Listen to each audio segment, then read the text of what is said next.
जसं सुरत म्हणजे औरंगजेबाचं नाक, तसंच बुऱ्हाणपूर म्हणजे औरंगजेबाचं सगळ्यात आवडतं शहर. खान जहान बहादूर खान हा औरंगजेबचा भाऊ बुऱ्हाणपुराचा सुभेदार होता.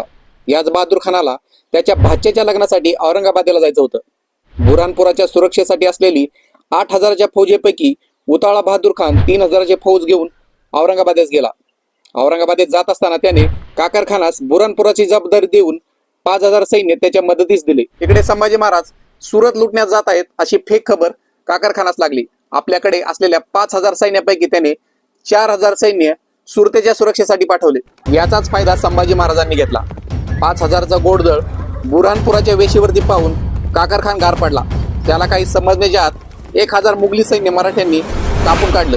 तेवढ्यात 10,000चं गोडदळ घेऊन हंबीरराव बुऱ्हाणपुरात छत्रपती संभाजी महाराजांस येऊन मिळाले. 3 दिवसात बुऱ्हाणपूर मराठ्यांनी साफ केलं. कोणाला काही समजणे यात वाऱ्याच्या वेगाने